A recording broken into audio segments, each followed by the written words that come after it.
바쁘신 와중에 르봉 오픈 세미나에 참여해 주신 여러분 너무 감사드립니다.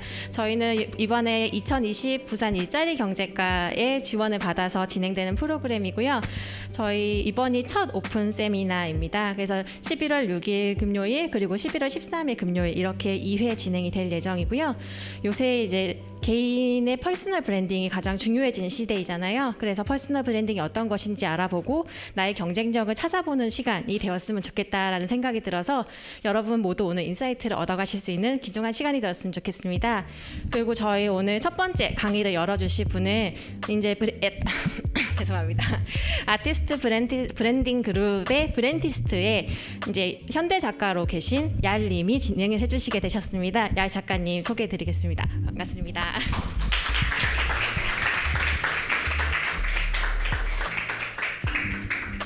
네, 매니저님 수고 많으셨습니다. 고맙습니다. 이번 르봉 브랜딩 이제 스쿨에서 처음에 강연을 들으셨던 분이 있으실 거예요. 저희 브랜티스트 O한테 브랜딩 강연을 들으신 분들이 혹시 계신가요? 한 분. 지금 안면이 있으신 거죠? 네, 반갑습니다. 저는 그 브랜티스트에서 O랑 같이 일하고 있는 얄이고요. 오늘 강연의 주제가 이제 퍼스널 브랜딩이라는 주제로 여러분들이랑 대화를 하게 될 텐데, 퍼스널 브랜딩의 어떤 좀 솔루션, 어떤 테크니컬한 기술들, 필수 요소 그런 거에 대해서 이야기하진 않겠습니다. 왜냐하면 그런 개념이 없는 부분이라고 저는 생각을 하고 있고, 제가 오늘 자리에서 이야기 드리고 싶은 내용은 사실 저의 지극히 개인적인 내용들에서부터 제가 하는 습관들, 작은 습관들, 그리고 제가 하는 행위들이 쌓이고 모였을 때 제가 어느덧 퍼스널 브랜딩이라는 개념을 강의를 하게 될 수 있는 그런 사람이 됐다라는 걸 좀 이야기 드리면서 제가 하는 나름의 방법들을 공유를 하고 좀 공감할 수 있는 시간이 되면 좋겠어요. 네.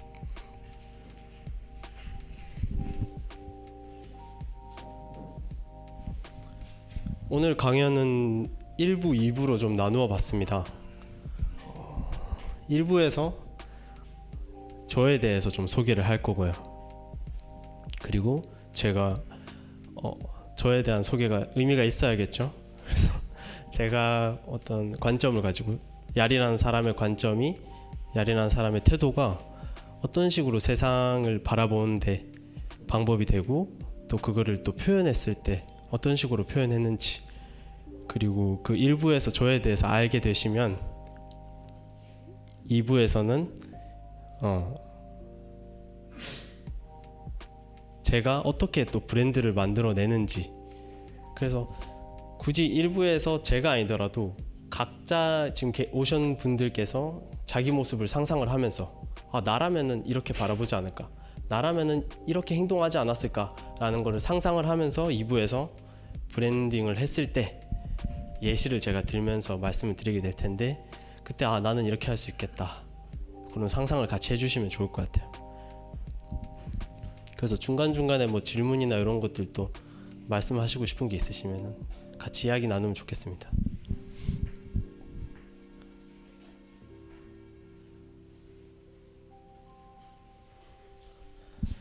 예, 저는 순수 예술가입니다. 형식적으로는 미대생 출신이고요. 미대를 졸업을 해서 사실 작가로 저는 먹고 살 줄 알았어요. 그런데 제가 예술을 하면서 작품을 만들고 하지 않겠어요? 예술 작품을 만들고 그림을 그리고 설치 미술을 하기도 하고 다양하게 활동을 하는데, 그 일련의 과정들이 브랜드를 만드는 과정들이랑 닮아 있었고, 자연스럽게 우연치 않은 어떤 몇몇의 계기가 모여서 제가 일을 단순하게 할 수 있게 됐었어요. 그러다 보니 제가 브랜딩 기획자 혹은 브랜드 디자이너로 지금 자리하고 있는데,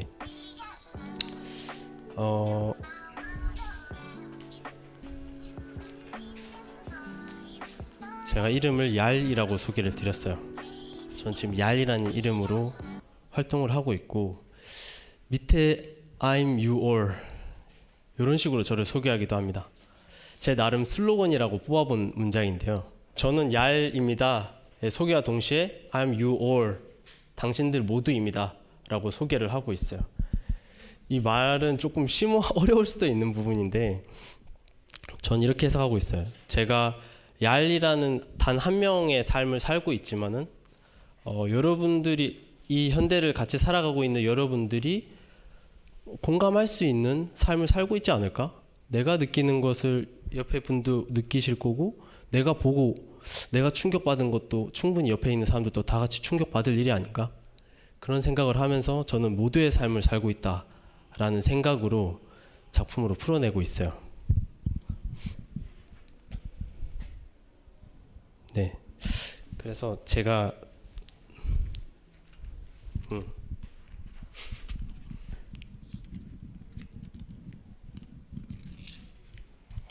떨리네요. 불 지피려고 하니까.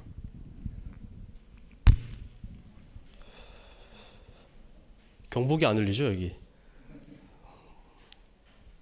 성냥이 타고 있습니다.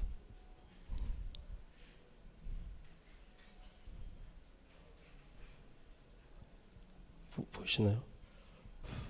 손이 뜨거울 것 같아서 껐어요.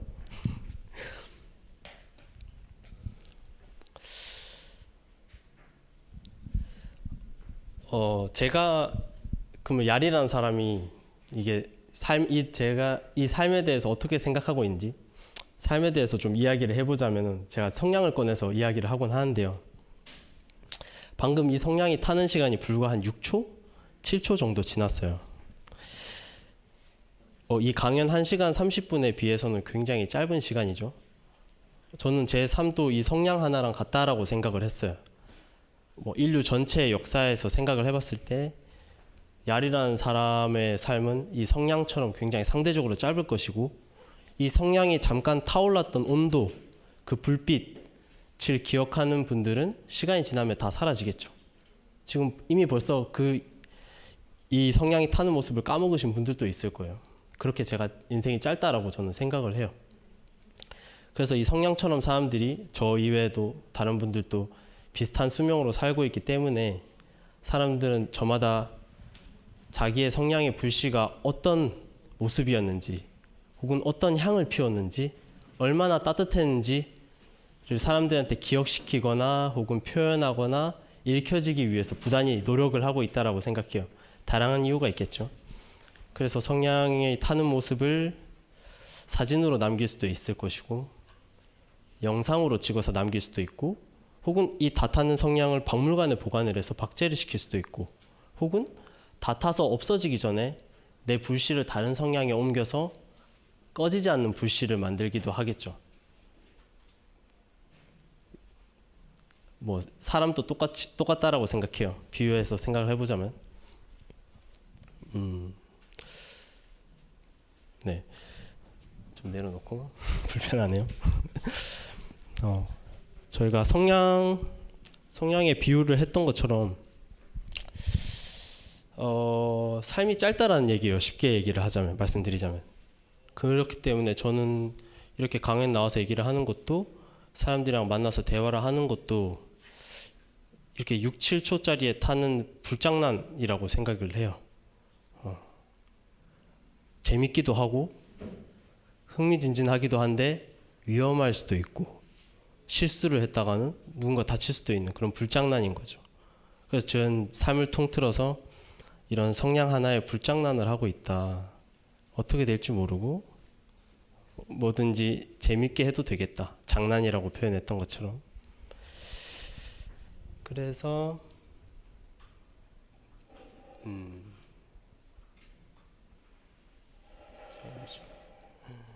이렇게 돼버렸네.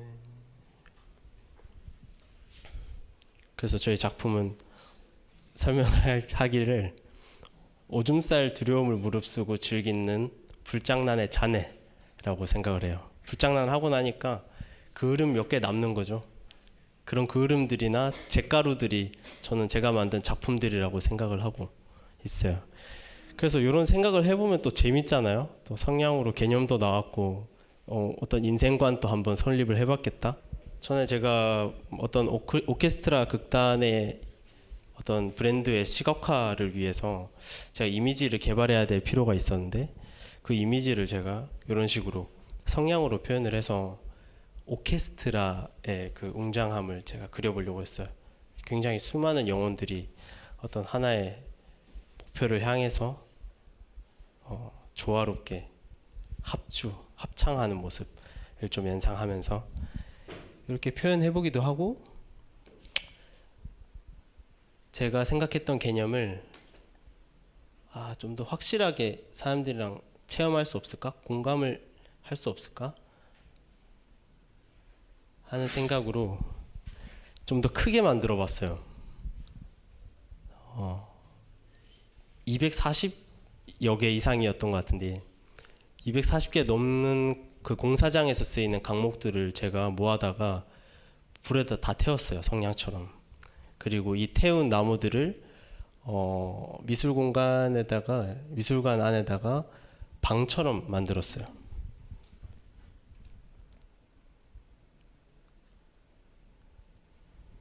네.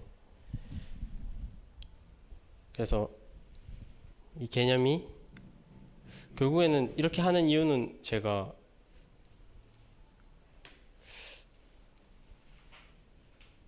생각해냈던 어떤 메시지, 삶에 대한 이야기들을 사람들이 조금 더 감각을 하고 그 감각을 통해서 이야기를 이해할 수 있으면 어떨까, 공감할 수 있으면 어떨까라는 생각으로 결국에는 확장하게 되는 거고요.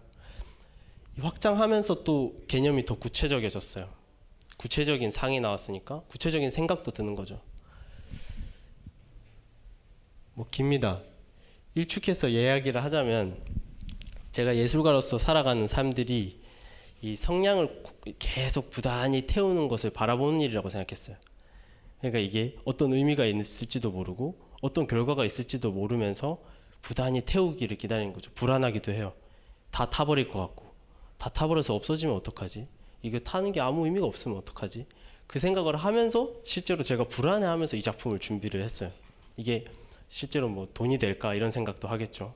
이 메시지를 남들이 알 수는 있을까? 그 생각을 하면서 이 작품을 하고 또 깨달았는 거는 다 타고 났을 때, 수치되었을 때 제가 그 수치의 냄새를 맡으면서 이 말할 수 없는 이게 평온함을 찾았었어요.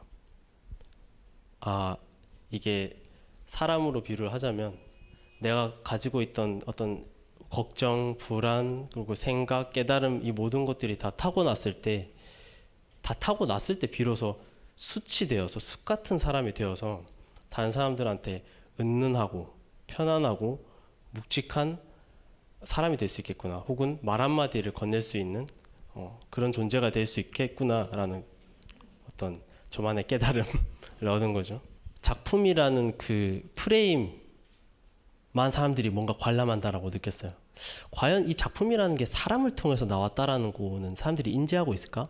작품 너머에 사람들의 삶이 있다라는 거, 그 예술가들의 삶이 있고 그 삶의 태도가 반영된 우리 결과물을 보고 있는데 그 너머의 삶에 대해서 우리가 궁금해하고 있을까? 상상하고 있나? 그런 생각이 들면서 저는 이제 예술가의 입장에서 아쉬운 거예요. 껍데기만 사람들이 바라보고 제가 살아있는가에 대해서는 사람들이 궁금해하지 않는 거죠. 그래서 저는 그 프레임 안에 들어갔어요. 이 작품에서. 전시장에서 어떤 방의 공간을 만들고 제가 그 방 안에 들어가서 프레임, 네모난 화면을 앞에, 스크린을 앞에 두고 사람들과 관계를 맺는 그런 작품을 만들었어요. 그래서 제가 표현했던 것이 제가 보는 것을 당신도 보고, 내가 듣는 것을 당신도 듣고, 내가 느끼는 것을 당신이 느낄 수 있다면 어떨까? 내가 작품 안에 있는 이 감정을 작품 밖에 있는 사람과 동일하다는 걸 알게 되면 어떨까? 그런 호기심이 들었던 거죠. 그래서 제가 보면은 이 작품이 이렇게 방이라고 말할 만한 공간이 있고, 제가 그 스크린 뒤에서 먹으로 막 글씨도 써요. 안녕, 난 야리야 하고 제 얼굴 위치에 스마일도 긋고 먹을 칠해가지고 뭐 글씨도 쓰고, 뭐 나중에는 막 먹을 다 칠해가지고 약간 미친 사람처럼 막 이게 한계를 넘어서 이제 예술가인 척해요 막. 그래가지고 보시면은 뭐 심오하게 쓴 척했는데 사실 바보라고 쓴 거고요. 제가 사실 이 전시의 기획을 제가 마음에 안 들어했어요. 되게 바보 같았어요. 무슨 수산시장처럼 작품들 다 늘어뜨려 빽빽하게 늘어뜨려 놓고 뭐 어떤 관람객과 작품 간의 어떤 그 사용자 경험이라고 해야 되겠죠. 그런 전시 경험에 대한 설계는 전혀 안 돼 있는 채 무슨 뭐 판매를 위한 뚝배기 시장처럼 늘어놓은 거였어요. 그래서 저는 여기서 뭔가 보여주고 싶지가 않다. 내가 여기 존재한다라는 거 이외에는 말하고 싶지 않다라는 생각으로 저의 존재감 자체를 드러내려고. 그래서 그때 막 머리도 이렇게 막 뽀글뽀글했어요. 그래서 아까 사진 보셨죠? 이렇게 약간 사회 부적응자처럼 좀 원시인처럼 제가 행동하고 막 기어다니고 그랬어요. 이 공간 안에서. 그냥 사람이 존재한다는 것 자체 그 말고는 제가 얘기하고 싶은 게 없었던 거죠. 네, 이제 좀 빠르게 넘어가 볼게요. 근래에 했던 쇼인데요. 포커스라고 우리 관종이라는 단어를 아시죠? 관종에 대해서 한번 퍼포먼스 쇼로 한번 표현을 해본 전시였어요. 이 전시는 현대무용수들과 어떤 패션 디자이너 그리고 저 야리 설치 미술을 담당을 하면서 이렇게 수많은 스타킹이거든요. 스타킹에 묶여서 어떤 행위를 하는 사람의 모습을 표현한 쇼였어요. 그래서 이거는 영상으로 보여드리고 싶은데 그럴 시간도 없고 제가 말로 설명을 드리자면 이제 관객으로 이 스타킹에 몸이 묶인 사람이 관객으로 뛰쳐나오려고 하는데 이 스타킹이 몸이 묶여 있어서 못 나오고 그 스타킹을 뜯어내면서 어떻게 보면 자기의 피와 살이 되는 것들을 뜯어가면서 수많은 사람들한테 빠져들고 싶어하는, 나를 팔로우 해줘 하는 그 기분을 제가 쇼로 표현을 해봤었어요. 이 쇼에서 이제 개념은 제가 얘기하고 싶었던 메시지는 관종이라는 표현을 쓰지만 사실 인정 욕구라는 욕구는 인간이 가지고 있는 굉장히 고유한 욕구이고 동물이 아니기에 사람이기에 가질 수 있는 욕구임에도 불구하고 사람들이 관심을 받고 싶어하는 그 욕구에 대해서는 굉장히 인색하고 잘못된 욕구인 것처럼 그걸 표출하면 문제가 있는 것처럼 받아들이는 그러는 사회 현상이 저는 뭔가 모순이 되지 않았나. 네. 그래서 그 질문을 사람들한테 던지는 내용으로 준비한 쇼였고요. 최근에 저의 모습입니다. 머리 묶으면 저렇게 되는데 애매모호라는 단어를 가지고 주제를 가지고 제가 다양하게 풀어보고 있어요. 지금 요거는 둥구스름이라는 시리즈인데 아까 관종 말씀드렸던 것처럼 사람들이 자신이 개성이 없는 모습에 대해서 굉장히 불안해한다라고 느꼈어요. 사실 저도 그래요. 머리도 탈색하고 옷도 뭐 희한하게 입고 넥타이도 꺼내 매고 이렇게 했는데도 제가 명확하지 않을 것 같은 불안감인 거예요. 사람들한테 내가 야리라는 사람으로 정확히 인식을 못하면 어떡하지? 나는 개성이 있는 사람인가? 나는 내 존재의 의미는 있는가? 불안한 거예요. 그런데 혼자 이 생각을 하다가 혼자 우울에 잠겼다가 제가 토르소라는 이제 팔, 목, 허리가 잘려져 있는 속고상이 있어요. 그 속고상을 참 좋아하는데 제가 그거에 좋아하는 이유가 여기에 닿아 있다라는 생각이 들었어요. 모호하고 정확하게 결정이 안 돼 있기 때문에 뭐든지 될 수 있고 어디든지 갈 수 있겠다. 그 둥그스름한 모습이 어디에도 적용될 수 있고 꿈을 꿀 수 있는 형태가 내가 아직 가지고 있는 애매모호한 형태이지 않나? 그런 긍정적인 생각을 하게 되었어요.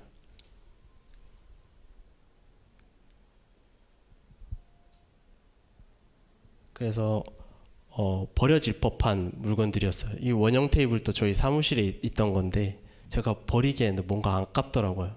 그래서 든 생각이 이 책상에다 내가 그림을 그리면 안 될까? 라고 식구들한테 설득을 하고 식구들이 버리려고 했었는데 그래서 제가 위에다가 그렸어요. 버림받지 않게 하기 위해서 애매모호한 기능에다가 어떤 메시지라도 실어서 못 버리게 하려고 저는 이게 버리는 게 아까웠거든요. 그래서 이 둥그스름한 토르소의 형태를 동그랗게 만들어서 풍선처럼 부풀려서 그림을 그렸어요. 그리고 이 둥근 거울 또 제가 주워다가 그 둥그스름한 형태를 그려서 또 표현해 보기도 했어요. 어차피 또 같은 개념의 일환인 거죠. 그래서 거울이라는 부분은 또 무엇이든지 또 비칠 수 있다, 무엇인지 안에 포함될 수 있다라는 그 기능적인 부분이 또 메시지에서 닮아 있고 재밌다라고 생각을 했어요.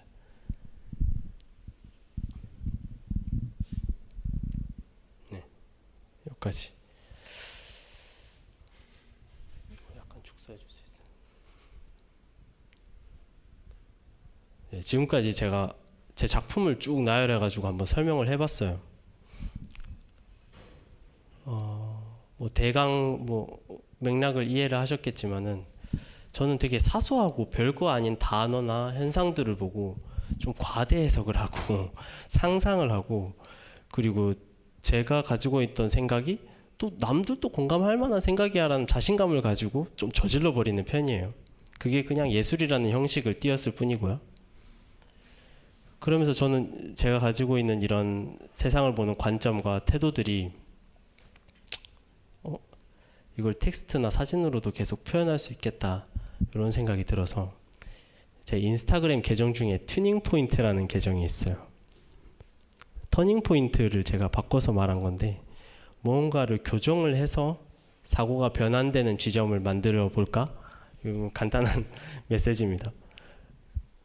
거기에 제가 피드에 올렸던 사진이에요. 제가 폰으로 찍은 사진인데 이 사진 보고 뭐 생각 드는 게 있으신지 궁금합니다. 유섭님 한번 말씀해 주시겠어요?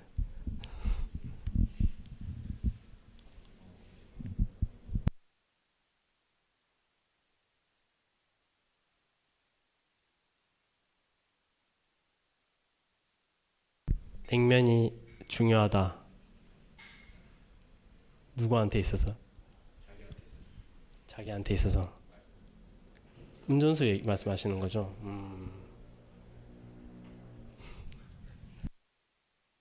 웃고 계신데. 네.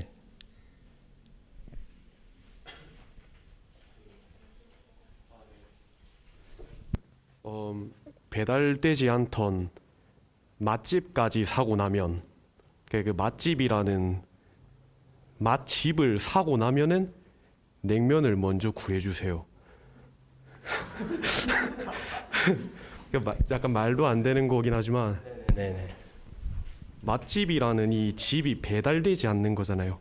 근데 그거를 사고 나면 또 말도 안 되게 냉면 먼저 저한테 구해주세요로 저는 보였어요.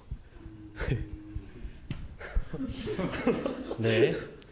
뭐 공감하실지 모르겠지만 다른 분들도 네, 제가 좀 생각하지 못한 또 관점이긴 한 것 같아요.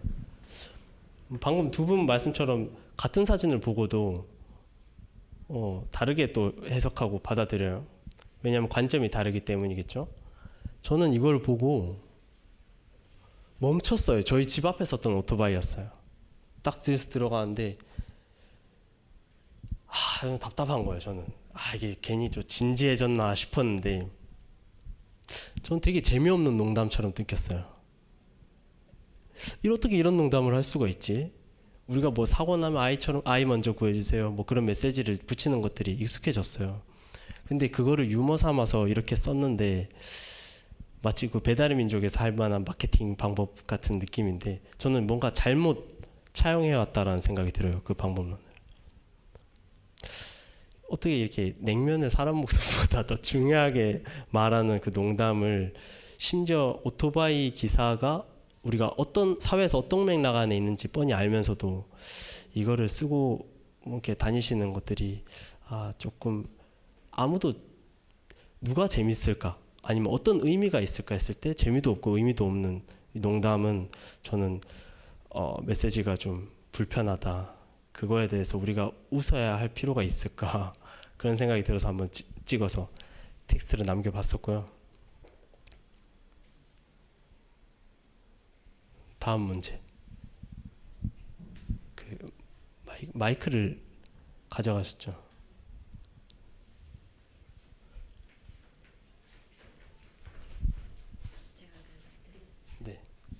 일찍 오셨었는데 궁금했습니다. 성함이 어떻게 되시죠? 은지님. 제가 이것도 픽을 했었어요. 이거 왜 했을까요? 아니 뭐가 보이실까요? 그냥 일방 통행? 말소리가 강의실에 들리니까 다들 조용히 듣기만 들어라. 조용히 해야 된다. 조용히 해야 된다는 메시지. 네. 네. 은지님 옆에 한번 말씀해 주시죠. 앞에 앉으셨는데.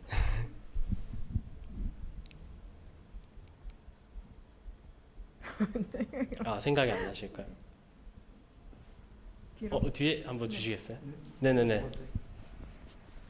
뭐가 떠오르는 거 말씀해 주시면 돼요. 답이 없습니다. 제가 그냥 폰으로 찍은 사진이에요. 예, 그냥 조용히 네. 해줘달라는 그대로 받아들였어요. 조용히 그냥 여러분의 말소리가 강의실에 들립니다. 보고 느끼고 조용히 해달라는 걸로. 아 조용히 해라. 옆에 아니 저는 반대로 생각했어요. 네. 잘 안 들린 것 같은데.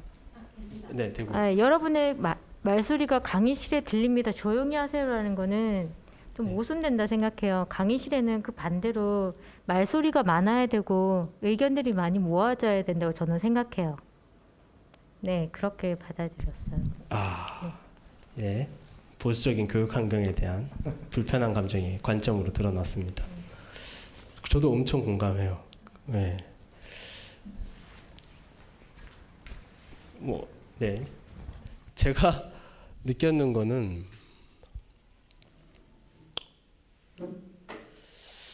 사실 강의실이라는 저희가 생각하고 있는 진짜 수업하는 학교를 떠나서 생각이 들었어요.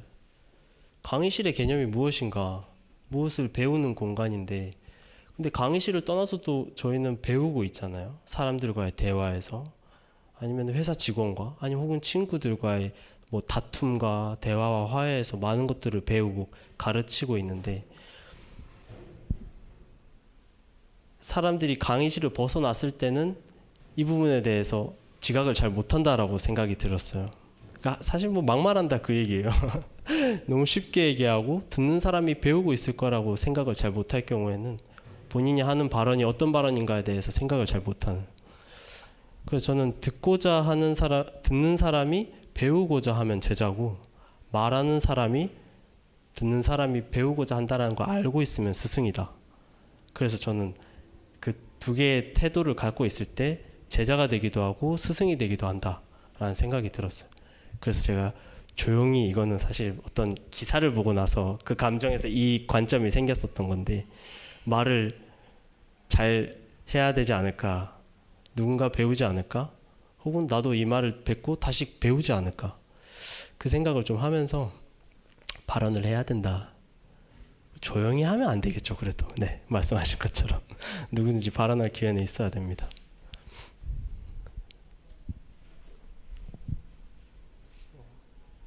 네, 세 번째인데요.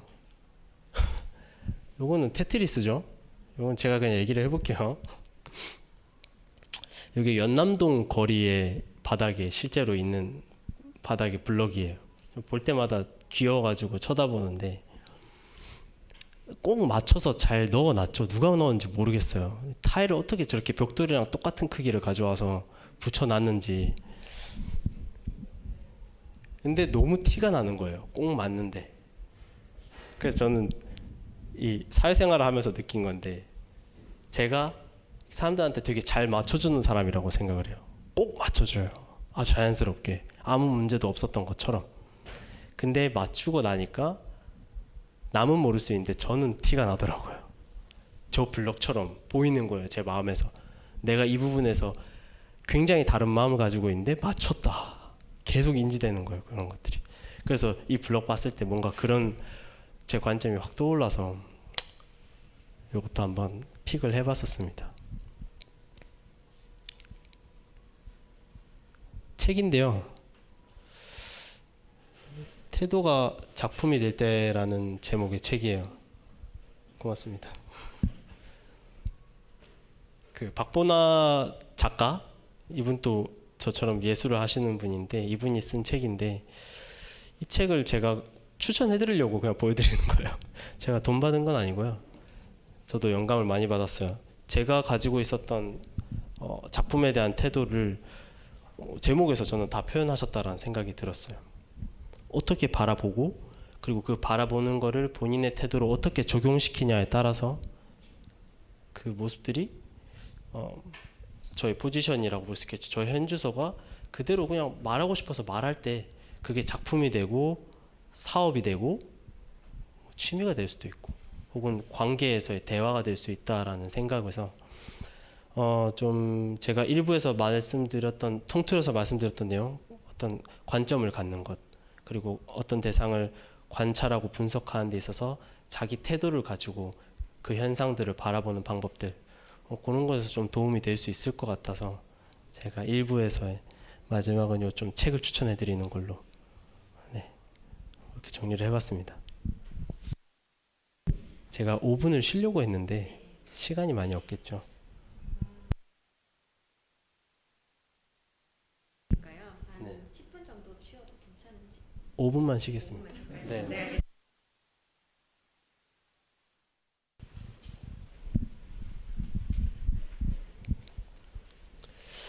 제가 1부 마치고 한 분이 질문을 해주셨는데 그 질문에 대한 답을 좀 같이 공유하고 싶어서 답을 아끼고 지금 한번 요걸 짚고 넘어가 보려고 해요. 질문이 보통 예술가들이 본인이 가지고 있는 생각을 말할 때 혹은 표현할 때 굉장히 주관적이고 개인적인 경우가 많은데 왜 야른 말하는 것들이 좀 보편적이고 사람들이 좀 공감할 만한 얘기를 하는 것이냐? 그럼 예술은 어떻게 해야 되는 걸까? 우리는 어떻게 생각을 하면 좋을까? 보편적으로 하는 게 일단은 좀 긍정적으로 봐주셨으니까 그렇게 말씀을 해주셨겠죠. 이거에 대한 고민은 지금 현존하는 모든 미대생들이 졸업작품을 할 때 고민을 하는 것들이에요. 내가 하는 것들이 일단 개성이 있는가? 근데 개성은 생겼어. 사람들이 공감할 만한 것인가? 이 두 가지에서 항상 부딪혀요. 사실 미대생 아니더라도 똑같겠죠. 사업하는 분들도 같지 않나요? 예를 들어서 내가 어묵 장사를 하고 있는데 이 어묵이 특별한 맛인지 고민을 많이 했어요. 하나밖에 없는 메뉴를 만들었어. 근데 한국 사람들이 맛있어 하는 맛인가?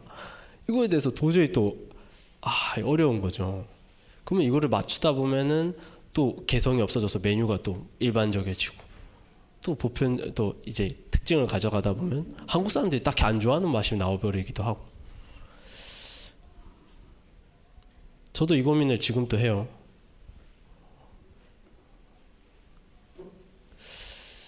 제가 2부에서 말씀드릴 내용들이 이거랑 또 맞닿아 있다라고 이 고민에 맞닿아 있다고 생각을 하는데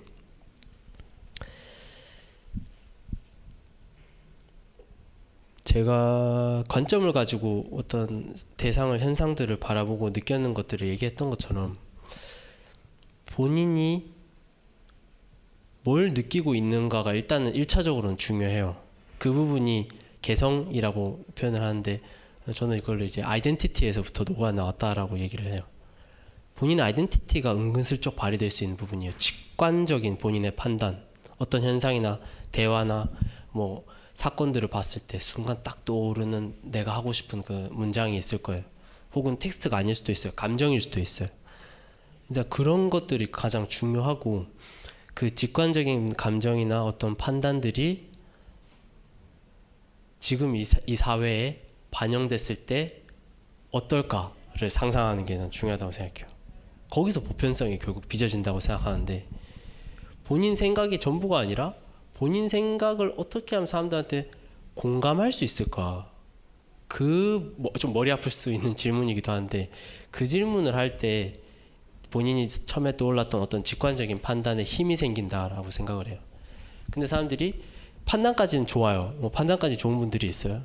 근데 그 두 번째 고민 안 해요. 공감을 할 것인가에 대한 고민이기보다 이걸 어떻게 주장하고 이걸 어떻게 사람들한테 집어넣고 어떻게 하면 알릴까?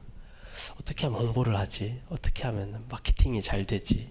뭐 예를 들어서 그런 고민들이 돼버리는 거죠. 그래서 우선적으로는 본인이 본인의 관점, 태도가 사람들한테는 어떤 감동이 될 수 있는지, 사람들한테 어떤 필요성이 있을지, 결국에는 다 같이 살자고 하는 건데 함께 살기 위한 질문으로는 어떻게 그 본인의 판단이 변환될 수 있는지 그런 고민을 하는 게 결국에는 개성을 찾는 일이라고 생각해요. 아이덴티티가 명확해지는. 왜냐하면 그 뿌리는 본인의 판단에서 나왔기 때문에 아무리 보편성을 찾아서 공감을 시킨다고 한들 사람들이 저 사람 회색이야, 색깔 없는 사람이야 라고 얘기할 수가 없어요.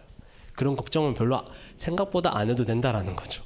특별하려고 하는 노력은 별로 할 필요가 없다. 제가 답이 될 수 있겠네요. 2부는 아까 말씀드렸던 대로 브랜드, 이제 내가 브랜드가 돼야겠죠. 이런 관점과 태도가 생겼으니. 네. 2부에서 이제 첫 번째 내용은 어서 나와 브랜드, 이리 나와 하는 그거예요. 이제 어서 나랑 브랜드의 사이를, 관계를 맺어보자. 그리고 나에게서 브랜드라는 걸 꺼내보자. 그런 이야기입니다.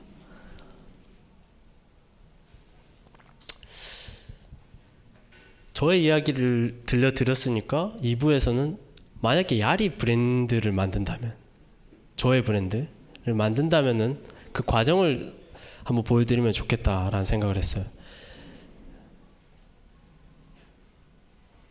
네, 실제로 제가 제 개인 아이덴티티로 브랜드를 만들기 위해서 브랜딩했던 과정들을 보여드릴 거예요. 그리고 이 브랜드는 아직 태어나지도 않은 브랜드예요. 곧 태어날 브랜드입니다.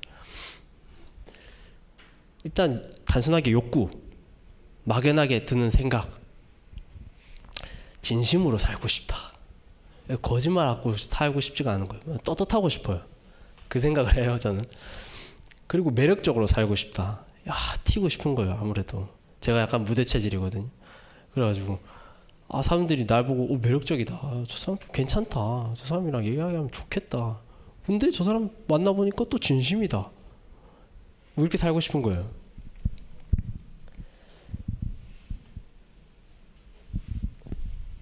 그래서 이 욕구에서 제가 또 고민을 해봤죠, 혼자. 이 욕구가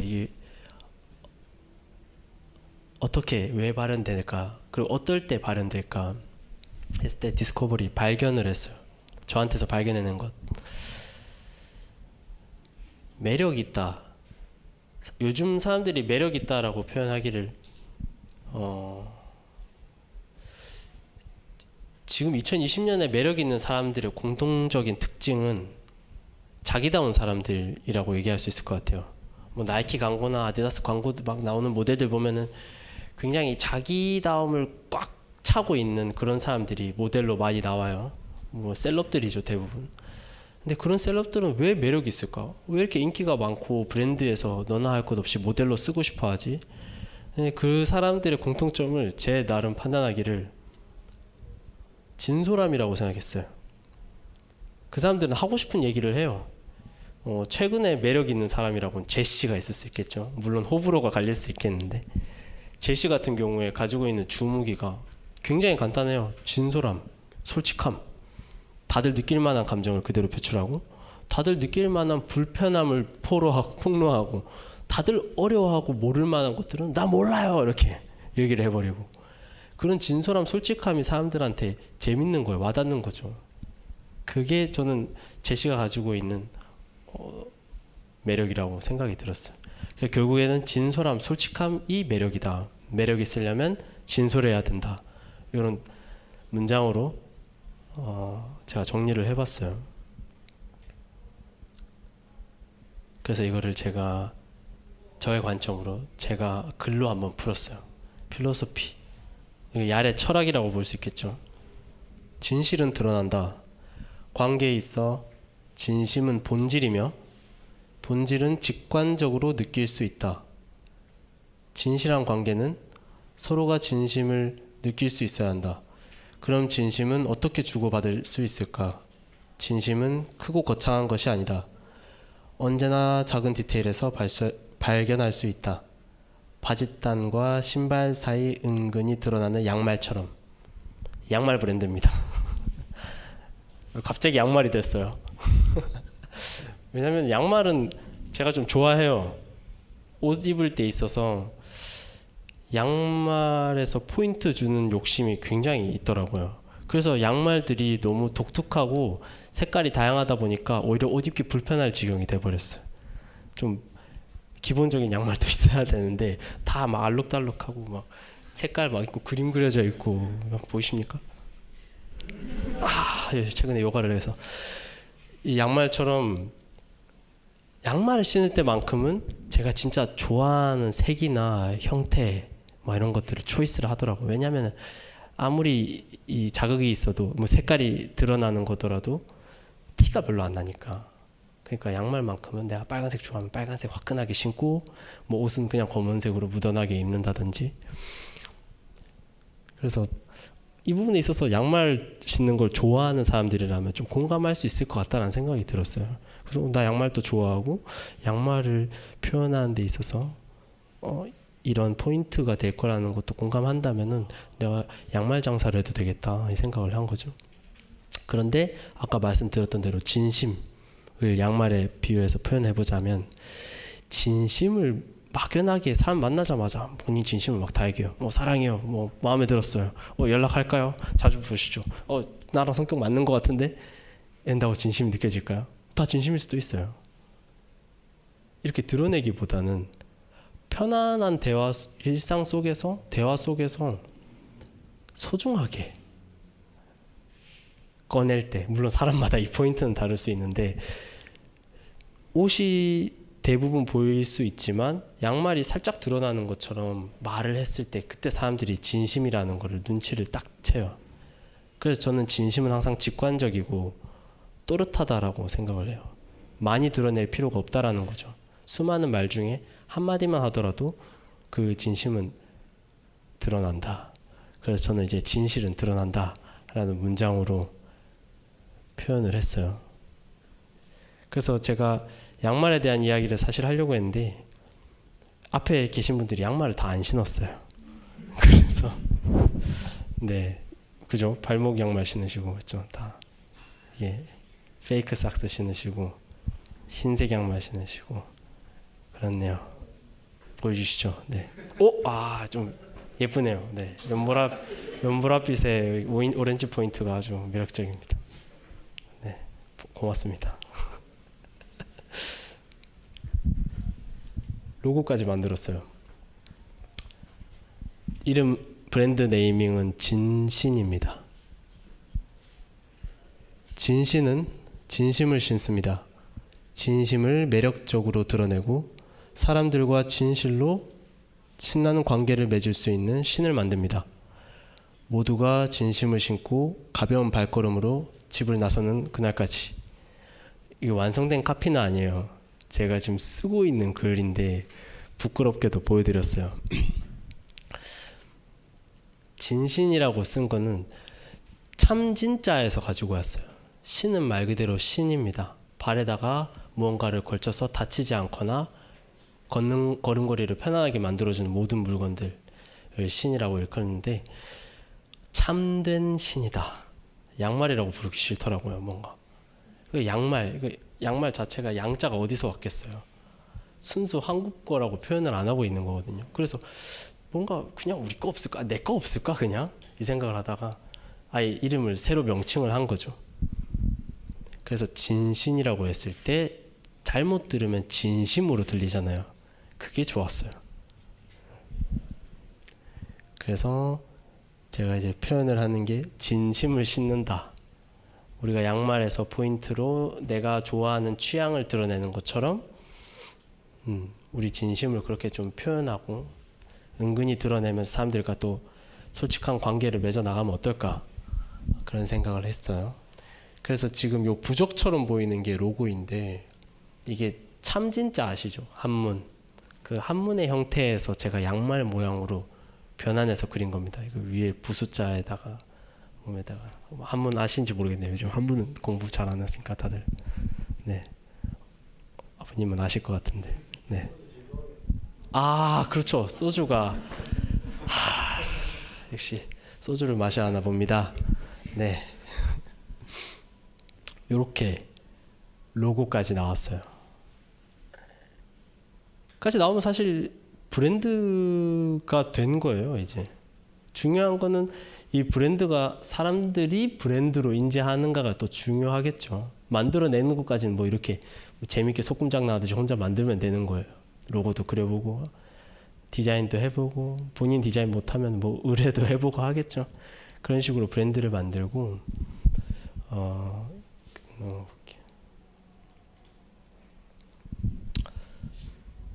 제가 이제 브랜딩이라는 개념으로 저희가 주제를 잡고 시작을 했죠. 이제 브랜딩이 나왔어요. 브랜딩은 브랜드에다가 ing를 붙인 글자죠. 단어가 말 그대로 ing 지속돼야 된다라는 개념으로 저희는 브랜딩을 설명을 해요. 브랜드가 살아 있어야 하고 계속 움직여야 하고 브랜드가 설립한 어떤 메시지, 관점과 태도를 사람들이 계속 경험할 수 있도록 보여주는 것들을 지속했을 때 그때 비로소 브랜딩이라는 개념이 생겨요. 아까처럼 뭐 진신해갖고 뭐 나름 의미도 있고 뭐 명분도 좀 있어 보이는 거 만들었다라고 해서 바로 사람들이 그걸 경험할 수는 없잖아요. 뭐 어떻게 진심을 표현할 건데? 뭐 양말 몇 번 신다고 그 양말 신으면 진심이 생기나? 와 아니잖아요. 양말은 양말인데. 그래서 양말로 진심을 느낄 수 있도록 계속 유지를 해줄 수 있는 그 방법들을 고민하고 실천하는 게 브랜드의 역할이다라고 말씀드리고 싶어서 네, 두 번째 내용에서는 just doing 카피를 카피했습니다. 네, 그저 계속 가는 거다. ing를 do 해야 된다. 그래서 나이키 슬로건인데 제가 한번 따라 해봤어요. 소사 베이커리. 요 just doing 그 브랜드가 일상 속에서 어떻게 실천을 해야 하는가, 할 수 있는가에 대한 내용을 저희 브랜티스트에서 브랜딩하고 지속해서 브랜딩하고 있는 저희가 운영하고 관리하고 유지하고 있는 브랜드 소사 베이커리를 설명을 드리면서 이 ing에 대해서 좀 말씀을 드릴까 해요. 저희 웹사이트입니다. 네이버에 검색하시면 나옵니다. 메인 페이지가 현재 소사 베이커리라는 빵집의 내부 사진이에요.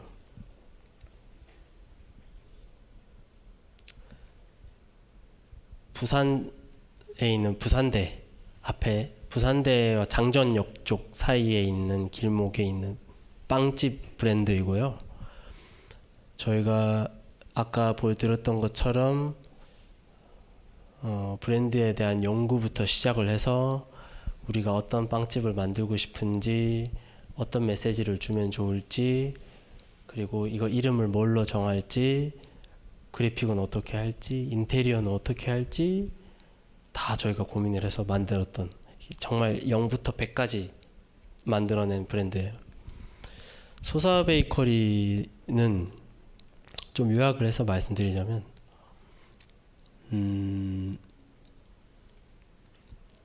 소사 베이커리는 세상에 소중하지 않은 사람은 없다. 그래서 사람이 중요하다. 그래서 사람 소사 베이커리라고 이렇게 슬로건을 내걸고 있어요. 말씀드렸던 것처럼 어렵지 않아요. 그러니까 모든 사람들이 소중하고 우리는 모든 사람들에게 관심을 기울여서 좀 따뜻한 관계를 만들 필요성이 있다. 그런 이야기에서 시작했고요. 모든 사람들이 소중한 만큼 그 사람은 각기의 자기다움을 가지고 있겠죠. 아까 제가 나다움에 대해서 얘기했던 것처럼. 그래서 그 나다움이라는 걸 표현하거나 혹은 상대방한테서 그 사람 다움을 듣기까지에는 저희가 필요하다라고 생각했던 제일 주된 요소가 관심이라고 생각했어요. 어쨌든 누가 관심을 가져줘야 말할 수 있는 것이고 자신감이 생기는 것이고 그리고 관심을 들어줬을 때 듣고 또 내 얘기도 할 수 있는 것이고 되게 단순한 본질적인 얘기죠. 관심이 있어야 대화가 시작되고 대화가 돼야 관계가 생기고 관계가 생기다 보면 자기다움 혹은 각기의 자신의 어떤 매력들을 발견하고 솔직함을 끌어낼 수 있겠죠. 그래서 그 관심을 유도할 수 있는 우리가 브랜드 경험을 해야 되겠다라는 것을 주된 발판으로 시작을 했어요. 무엇보다 빵집이니까 빵 가서 사 먹겠죠.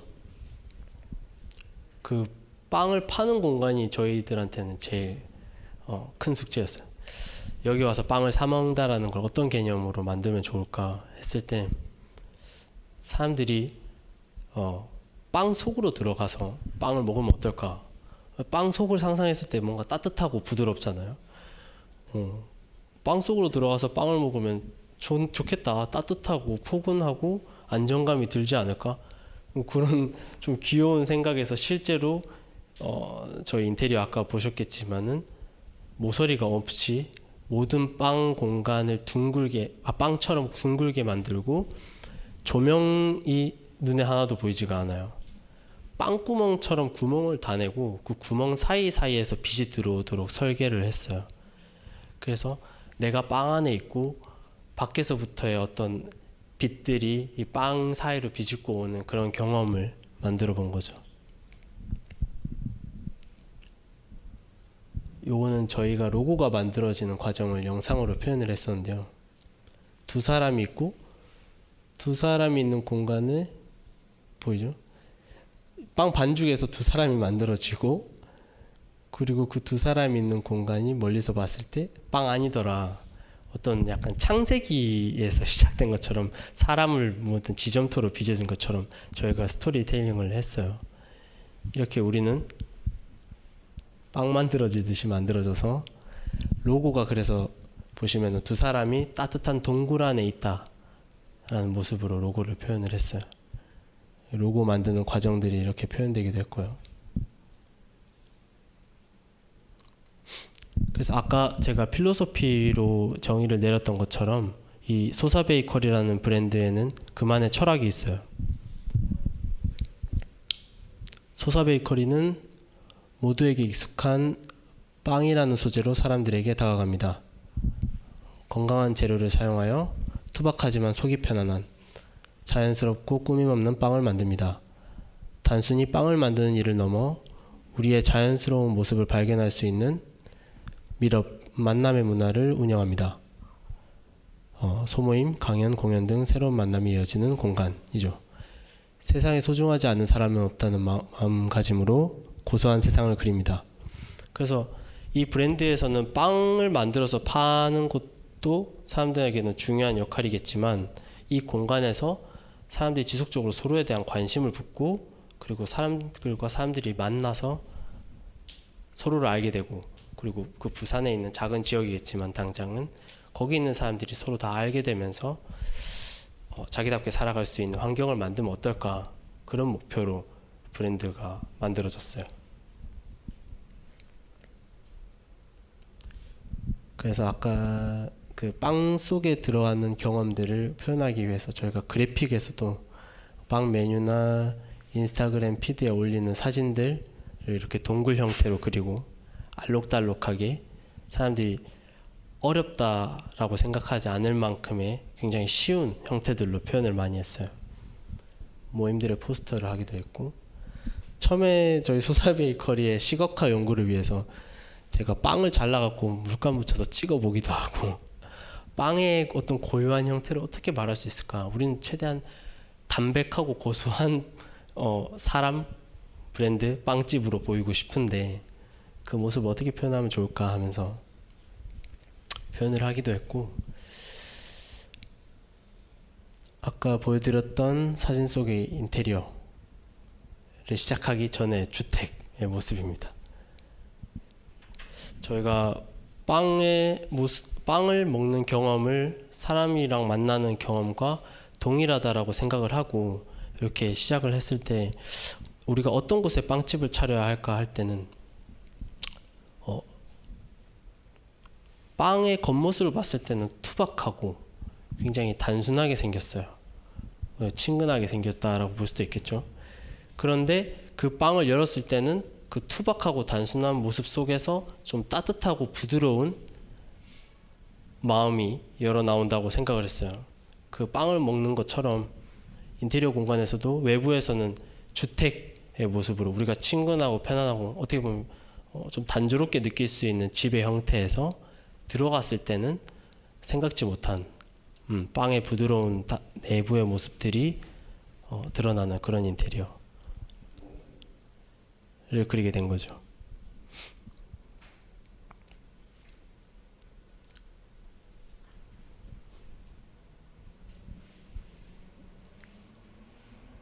그래서 현재 소사 베이커리의 내부 모습입니다. 그래서 사람들이 부르기를 빵동굴이라고 표현을 많이 하더라고요. 인스타그램이나 네이버에 검색해 보시면은 좀 감사하게도 쉽게 노출이 되는데요. 사람들이 빵동굴이라고 일컬으면서 표현을 해주고 있어요. 저희 소사 베이커리 인스타그램 계정입니다.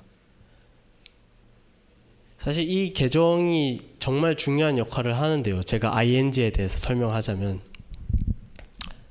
빵 필터를 만들어서 그 인스타그램에 필터 있는 거 아시죠? 얼굴 표정에 안면 인식을 해서 사람들이 이렇게 재밌게 놀이거리를 만들 수 있도록 만들기도 하고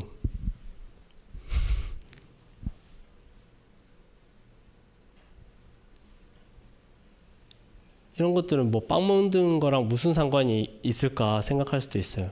중요한 거는 소사 베이커리가 그만큼 친근하고 사람들이 어떤 재밌는 것들을 좋아하는지 사람들이랑 어떤 걸 재미로 삼으면서 표현하고 사람들이랑 또 소통할 때 또 관심을 가지는지에 대해서 고민해서 시작한 거고 단순하게 즐길 수 있는 거죠. 쉽게 얘기하면. 그리고 사람들이 소사 베이커리를 태그를 해서 스토리에 올려줬을 때 저희가 이렇게 스토리를 다시 리그램 공유를 할 때 저희가 이렇게 손그림을 항상 그려가지고 공유를 하고 있어요. 보시면 위에 그림들이 그려져 있죠. 이거는 저희가 이제 그려가지고 다시 답장을 주는 거예요. 하나도 빠짐없이 그렇게 하고 있습니다. 모든 사람들의 스토리를 다 그림을 얹어서 그거에 막 그 사진에 맞는 그림을 그려서 표현을 해주고 있어요. 그만큼 한 사람 한 사람의 피드백이 저희는 관심이 있고 재밌게 보고 있다라는 것들을 사람들한테 알려주고 싶었던 거예요.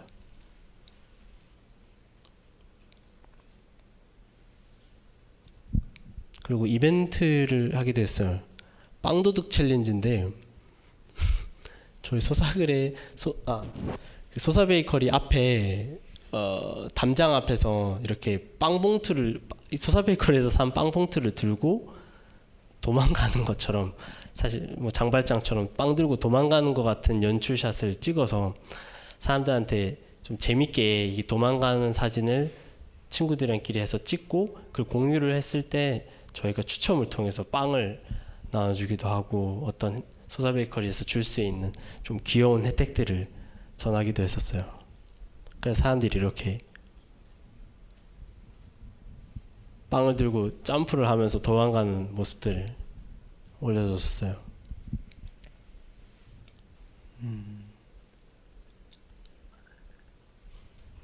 이런 식으로 다양한 이벤트가 될 수도 있고 사람들의 피드백이 될 수도 있고 그리고 방금 거는 사실 좋은 부분이기도 한데 예를 들어서 사람들이 소사 베이커리 공간은 넓진 않아요. 사실 1층 주택 공간에 1층만 활용을 하고 있고 오시는 분들의 대부분이 돌아가고 있는 실정이기도 해요. 너무 많이 오셔서 그럴 때면은 사람들이 불평을 하는 거죠. 공간이 좁아서 불편할 수도 있고 그리고 본인이 생각지 못한 커피 맛일 수도 있고 커피 맛이 또 기호가 많이 다를 수 있기 때문에 근데 그런 피드백들을 저희가 다 듣고 실제로도 저희가 반영도 안 한 게 없어요. 커피 맛에 대해서 얘기가 나왔을 때도 커피 머신 바로 바꿨었고 왜냐면은 그 피드백이 충분히 여러 사람들이 공감할 수 있는 이야기겠다라고 저희들도 판단을 내리는 거예요. 그리고 안에 있는 장소들이 좀 협소할 수 있다라는 거에 대해서도 저희가 인지를 해서 내부 공간의 좌석을 다시 바꾸거나 혹은 추가해서, 그리고 사람들이 불편해하지 않을 정도의 공간 활용을 다시 해본다든지 그런 식으로 또 반영을 하는 거죠. 그리고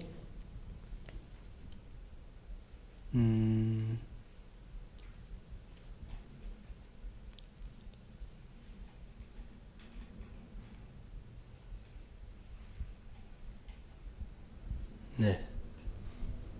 그리고 앞으로 이제 더 진행하려고 하는 이제 방법들은, 빵을 소사 베이커리에서 또 새롭게 개발하고 만들어갈 빵을 여기 부산대 앞에 계신 분들이랑 같이 논의해보는 건 어떨까?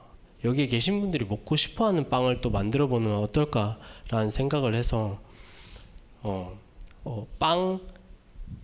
소사 베이커리의 어떤 이사진을 편성을 해서 빵에 대한 연구를 같이 하고, 그래서 내노라 하는 부산의 빵돌이 빵순이들을 모아서 빵에 대해서 이야기를 하고 조금 더 사람들이 좋아할 만한 맛있고 건강한 빵을 만드는 연구를 해보려고 그렇게 또 준비도 해보고 있어요. 지금 만드는 빵도 사실 저는 충분히 맛있다라고 생각해요. 그리고 아까 보셨겠지만 안진뱅이 밀이라든지 우리가 한국 사람들이 빵에 소화하지 못한다라는 그 맥락 안에서 좀 더 쉽게 먹을 수 있는 빵으로 한국인에게 편안하게 다가갈 수 있는 빵에 대한 연구도 계속하고 있기 때문에 맛까지 잡아야겠죠. 건강만 챙겨서 안 되니까. 그래서 사람들이랑 또 같이 경험을 하면서 저희 브랜드에 대한 경험을 조금 더 수준을 높일 수 있는 그런 방법들도 고민을 하고 있습니다. 네, 일단 소사 베이커리 얘기를 여기까지 하고요. 사실 ING에 대해서 지금 제가 하고 있는 것들을 말씀드리자면은 너무 많아요. 너무 많다라는 것은 방법이 되게 많다라는 거예요. 어렵지 않다라는 얘기를 하고 싶은 건데, 사람들이 어떤 반응이 왔을 때 두려워하고 어떤 피드백이 오면은 너무 긴장하거나 너무 좋아하거나 그러면서 헷가닥 할 수도 있어요. 이렇게 해야 되나 저렇게 해야 되나, 갑자기 본인의 기준을 잃어서 사업의 진전이 갑자기 너무 빨라지거나 아니면 너무 스탑돼 버리거나 겁에 질려서 그럴 수도 있다라는 거예요. 근데 이 ING를 하기 위해서 가장 중요한 건 저희가 브랜딩을 하는 과정에서 심었던 메시지, 그리고 그 메시지를 사람들이 보편적으로 공감할 수 있는 방법에 대한 기준을 명확하게 심고 계시면은 그런 대처나 문제 상황에 있을 때 있어서 나답게 문제없이 해결할 수 있다라는 부분인 거죠. 그래서 퍼스널 브랜딩 할 때 만들어가는 과정은 제가 일부에서 보여드렸던 것처럼 그림 그리고 작품 만드는 것처럼 참 재밌는 일이에요. 직접 해보시면은 느끼실 거예요. 뭐 별로 어렵진 않아요. 본인이 솔직하고 진솔한 태도만 있다면은 어떤 아이덴티티나 철학을 정립하는 것들은 금방 나올 수 있는데, 중요한 건 그 다음이죠. 유지를 하는 것, 그리고 문제 상황에 나답게 대처하는 것들. 그런 모습들에서 사람들은 크게 반응을 해요. 사람 만나는 것도 마찬가지인 거예요. 뭐 나랑 이렇게 형준님이랑 싸움이 났어요. 뭐 둘이 의견이 안 맞아요. 근데 그럴 때일수록 제가 하는 말들이 더 강하게 와닿겠죠. 제가 하는 말을 기다리고 있을 테니까. 근데 그때 제가 한 문장 한 문장이 저다우면서 상대방을 진심으로 생각하는 마음이 드러났을 때 그 사람은 안티팬에서 오히려 지극한 팬으로 바뀐다라고 생각을 해요. 실제로 그런 사람들도 많고 저희들도 그런 것들을 경험을 하고 있고요. 그래서 퍼스널 브랜딩을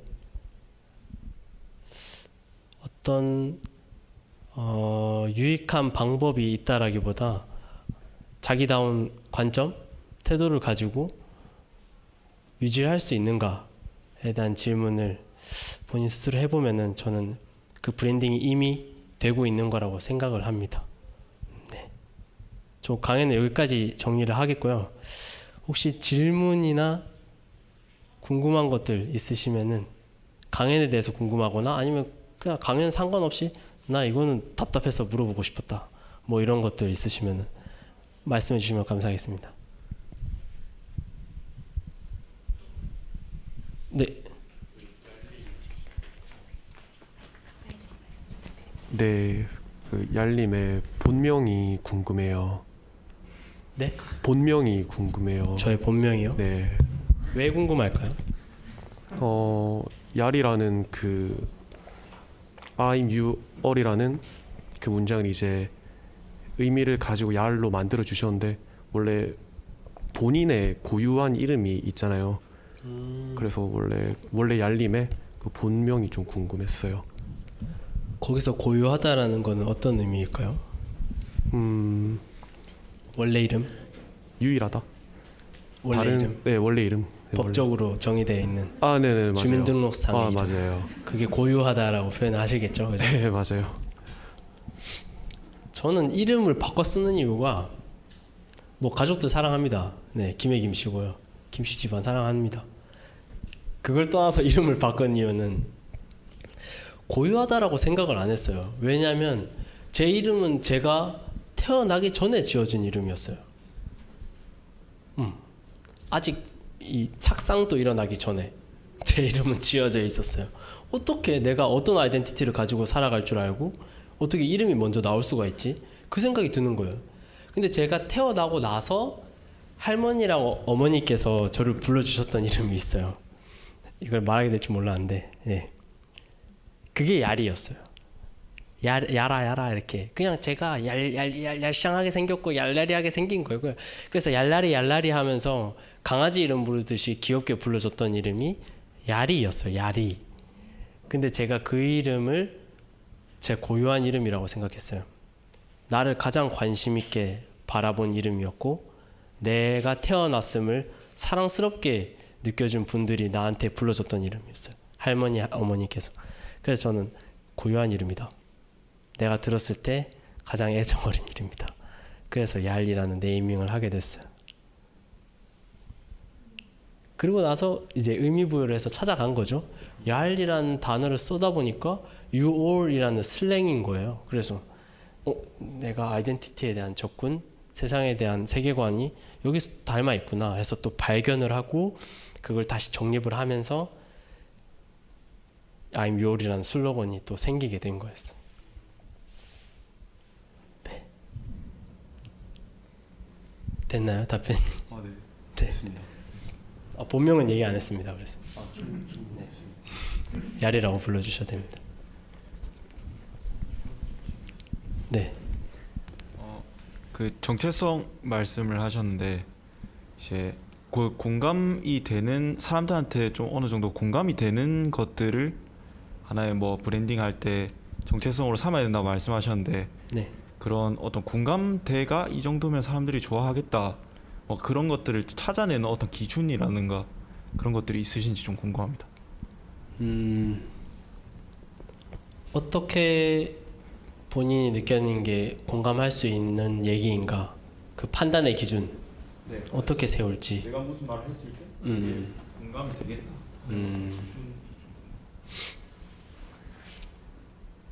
네, 이거에 대한 답변이 제일 중요하다고 저는 생각이 드네요.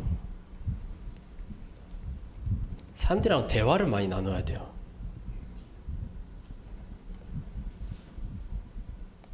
네, 그 단순히 죄송해요. 뜸을 들였는데 그러니까 어떤 야 이거 어때? 야 이거 어때? 좋아? 나빠? 야 이 둘 중에 뭐가 좋아? 그런 대화를 말하는 게 아니라 이거 공감돼? 이러는 게 아니라 그거를 본인이 공감하기에 그 과정이 있었을 거 아니에요? 그 느꼈던 것들을 사람들이랑 솔직하게 다 얘기할 수 있어야 된다고 생각해요. 그게 첫 번째. 느끼는 과정, 느낀 정도, 그거를 어떤 단어로 표현할지 그런 것들은 쉽게 나올 거예요. 막 이런 거에서 뭐 화난다. 나 이거 너무 슬퍼. 하면은 그 슬픈 과정이 왜 슬픈지, 어떻게 슬픈지, 뭐를 위해서 슬픈지, 그래서 뭐가 바뀌었으면 좋겠는지 그런 것들을 주변에 있는 친구들이랑 유섭님이랑 재영님이랑 해서 대화를 계속 나누는 거죠. 근데 그래서 그런 대화를 나누면 나눌수록 본인이 생각이 또 정리가 되고, 그리고 아쉬운 부분도 생겨요. 아, 이런 부분은 아니다. 말하고 나면 후회가 되는 것들은 직관적으로 본인이 알거든요. 그런 것들이 쌓일수록 본인의 정의가 내려지고 사람들한테 더 자신 있게 말할 수 있게 되는 거죠. 근데 이게 되게 쉬운 일인데 생각보다 안 하고 있어요. 네. 그래서 저는 항상 브랜딩을 할 때도 본인의 브랜드의 메시지가 보편성을 갖고 있는가에 대해서 알고 싶다면은 그 주제에 대해서 관심을 갖고 있거나 혹은 내가 하는 일에 대해서 관심을 갖고 있는 사람들, 가족일 수도 있어요. 아니면 지금 바로 옆에 있는 친구나 아들일 수도 있고, 그런 사람이랑 대화를 하는 것이 저는 제일 중요하다. 길 가는 사람한테 붙잡고 물어봤자 설문조사밖에 안 돼요. 설문조사가 제 브랜드에 어떻게 도움이 될 수 있겠어요? 그냥 기호대로 말할 수 있고 혹은 거짓말도 할 수 있는데. 그래서 저는 그 솔직한 대화를 나누는 것, 그걸 좀 말씀드리고 싶습니다. 네, 고맙습니다. 네, 죄송합니다. 아, 네. 질문했는지 모르는데요. 네네, 괜찮습니다. 아까 소사 베이커리라고 말씀하셨잖아요. 네. 근데 저는 이제 소사 베이커리 딱 듣고 이미지가 떠올랐는데, 고향이 경기도신가? 경기도에 소사동이 또 있어요. 맞아요, 소사요. 네, 소사벌도 있고요. 네. 그래서 그 소사라는 그 말이 어떻게 보면은 하나의 지명일 수도 있고 그렇게 딱 들렸어요, 이미지가. 그런데 이제 그 뜻을 보니까 소사 베이커리라는 걸 뜻도 알아. 그러니까 그렇게 지으셨는데 사람들이 딱 보기에 소사 베이커리보다는 딱 하나의 또 이니셜이나 아니 뭐 하나 자신만의 소사해갖고 태그를 붙인다든지 그런 고민을 안 해보셨는지 궁금해서요. 네, 소사 베이커리. 네, 제가 질문을 이해한 바로는 소사라는 명칭이 이미 다른 명칭으로 있거나 하면서 그 이름이 희석되거나 우리가 고요하게 인지를 못할 수 있지 않을까, 그 질문을 하신 거죠. 우선 제가 죄송한 게 소사 이 네이밍에 대한 설명을 안 드렸어요. 제가 설명드릴 게 너무 많다 보니까. 소사는 so, 영어로 so, 그래서 사람이다 라는 이름을 저희가 줄여서 소사라고 표현을 했어요. 어떤 브랜드의 네이밍이든 로고든 간에 무언가 닮거나 비슷한 이름이나 형태가 존재할 수가 있어요. 근데 거기서 이제 중요한 부분이, 사람들은 브랜드를 네이밍만 보고 경험을 하진 않아요. 뭐 나이키 했을 때 나이키의 옷도 경험을 하고 신발도 신어봤고, 매장, 그리고 매장의 크기, 색깔, 간판의 크기, 빛나는 정도, 안에 가면 눈부시더라, 이런 것들을 다 맥락으로 삼고 그 브랜드의 네이밍을 기억을 해요. 중요한 거는 브랜드 네임, 로고 이런 것들도 중요하죠. 직관적이고 기억에 남을 만한 그런 것들을 하고 싶어 하시죠. 중요한 건 직관적이고 기억에 남을 만한 경험을 선사하고 있는 것인가에 대한 게 저는 브랜드 경험에 있어서는 훨씬 더 중요할 수 있다고 생각해요. 물론 우위를 가리기는 어려울 수 있어요. 근데 브랜드는 맥락으로 다가가셔야 되고 사람으로 기억을 해야 된다. 그 사람의 말투, 대화, 나한테 대하는 정도, 그런 것들이 그 사람을 기억하게 하잖아요. 브랜드, 사람도 브랜드처럼 뭐 이름만 딱 기억해서 이름 좋더라 해가지고 그 사람을 좋아하기는 어려운 것처럼 말이죠. 그래서 브랜드의 고유함은 네이밍보다는 다양한 그 브랜드의 태도에서 나온 경험들이 좀 더 중요할 수 있다. 이 말씀을 좀 드리고 싶어요. 네네. 보통 브랜드는 히스토리가 중요하지 않습니까? 네. 히스토리, 그죠? 네. 브랜드는 역사와 히스토리가 중요하고, 그래서 보통 이제 예전에 브랜드 같은 경우는 사람 이름을 따서 많이들 갖고 와서 브랜드화 시켰지 않습니까? 네. 지금 강사님께서 하시는 거는 지금 그 빵집 있지 않습니까? 네. 요 다음에 이제 진행 과정이 있을 거 아니에요. 어느 단계가 있을 거고 계획이 있으면. 네. 이제 지금 어느 정도 PR이 좀 많이 됐다고 봤을 때 유지하는 것도 중요하다고 저는 생각하거든요. 네. 그래서 역사가 쌓일 것 같고, 그죠? 그래서 그걸 하려면 아무래도 경제적인 부분도 뒷받침이 돼줘야 될 것 같고요. 그렇죠. 그런 거에 대한 계획이 있으신지. 앞으로의 계획을 네네. 그렇죠. 히스토리가 쌓임으로써 그 브랜드를 저희 스스로도 인지를 하기를 해요. 뭐 이런 표현을 해요. 그 브랜드는 만든 사람이 만든 게 아니라 사용하는 사람들이 그 브랜드를 만든다라고. 그래서 말씀하셨던 히스토리 부분이 저는 그거에 해당한다고 생각하고 굉장히 중요한 부분이라고 저도 인지를 해요. 그래서 저희들이 사람들의 피드백을 하나하나 놓치지 않고 다 보려고 하는 거기도 하고요. 블로그들도 다 읽어보고 인스타에 올린 글도 다 읽어보고 그런 것들이 쌓여서 사람들이 좋아하는, 사람들이 생각하는 소사베이커리라는 그 이미지가 생기기 시작하고 저희들도 그 이미지가 눈에 보이지 않는 어떤 이미지들을 다시 쫓아가면서 구체화시키는 작업을 하는 거죠. 소사베이커리가 앞으로 뭘 해야 될지에 대해서는 하고 싶은 건 있을 수 있어요. 저 개인적으로 뭐 쇼도 해보고 뭐 파티도 열고 뭐 생각할 수 있는데 중요한 거는 사람들이 여태까지 사랑해줬고 생각하고 있는 그 소사베이커리는 무엇을 해야 되는가의 기준으로 저는 그 다음 플랜을 짜요. 사람들이 조금 더 이야기를 나누고 싶고 사람들에게 솔직한 이야기를 통해서 이 빵을 경험하고 싶다라고 하면은 모임이 더 중요할 수도 있겠죠. 혹은 공감 경험보다 이제 코로나이기 때문에 사람들이 소사베이커리 빵은 너무 맛있어서 먹고 싶은데 현장에 가기가 조금 불편함이 있을 수 있어. 그러면은 배달이 필요할 수 있겠죠. 그래서 지금 저희는 배달 사업도 준비를 하고 있어요. 그런 식인 거죠. 제가 해서 먹힐 것 같다라기보다 사람들이 필요로 한다라는 거를 잘 귀 기울이면은 그 다음 플랜을 짜는 거는 사실 어렵지 않다. 사실 할 일이 더 많다. 생각보다. 이렇게 답변 드리고 싶어요.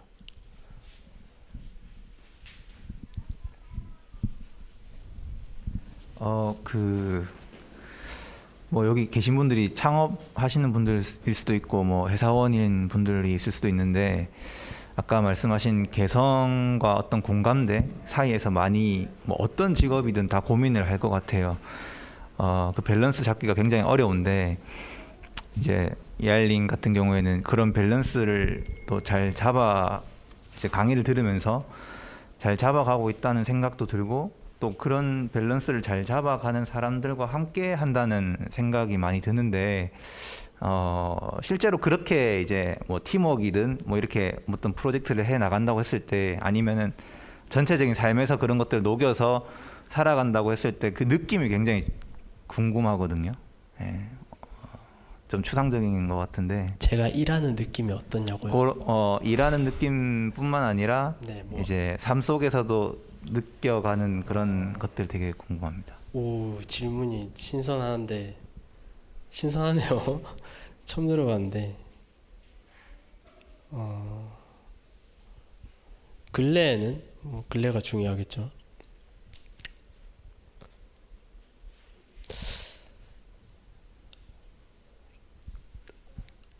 제가 사는 게 단단하다라고 느껴요. 땅이 있다라고 느껴요. 옆에 있는 사람이 내가 어떤 얘기를 했을 때 잘 들어줄 거라는 믿음이 있고 그리고 제가 하고 싶은 얘기를 명확하게 할 수 있겠다라는 생각을 해요. 그래서 불안해서 뭔가 허공에 붕 떠 있는 그런 느낌은 예전보다 이제는 많이 사라진 것 같아요. 제가 하는 얘기를 정확하게 인지하고 옆에 얘기하는 사람들 얘기를 잘 들어주고 되게 단순한 건데 그런 것들이 만들어지는 작업 환경 혹은 근무 환경이 있으니 네, 땅이 있고 달리고 싶으면 달리고 걷고 싶으면 편하게 걸어도 되겠다. 그런 생각으로 지금 요즘 일하고 있어요. 예, 지금 달리고 있는 것 같아요. 서 있지만. 네. 그 밸런스를 찾아가는 과정 속에 있기 때문에 다 아마 스트레스를 많이 받을 거라고 생각하거든요. 아, 네. 그런 개인의 삶에서도. 근데 실제로 이제 그렇게 살아가고 있는 사람의 강의를 들어보니까 그 기분이 되게 궁금했습니다. 네. 이상입니다. 네.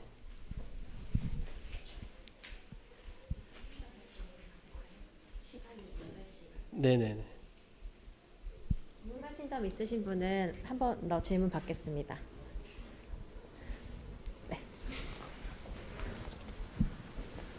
저는 베이커리랑 양말의 사례가 너무 재밌었는데 네. 그 양말에서 진심을 슬로건처럼 먼저 보여주셨는데 진심이랑 양말이 어떻게 연결돼서 구현될 수 있을까요?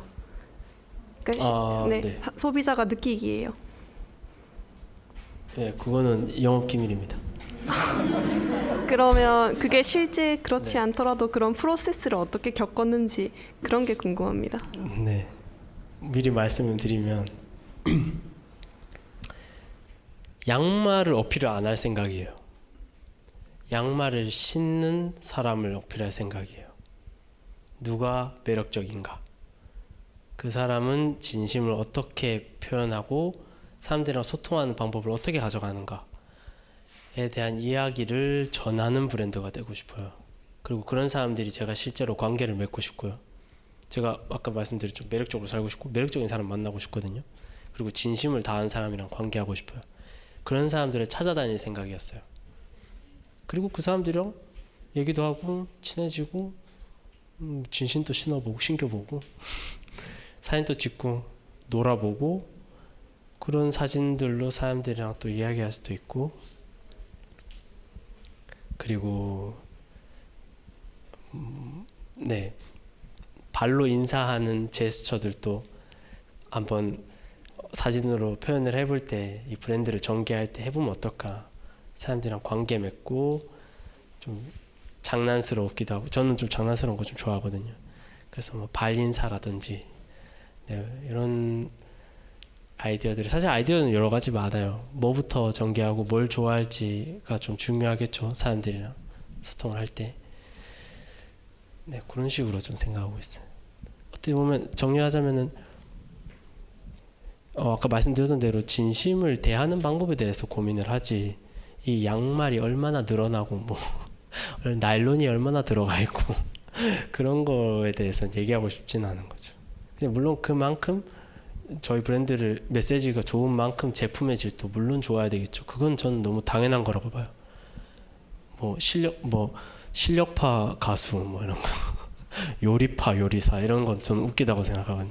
요리사는 당연히 요리를 잘해야 되고 가수는 노래 잘 불러야죠. 양말 만든 사람 양말 잘 만들어야죠. 기본이라고 생각해요. 네.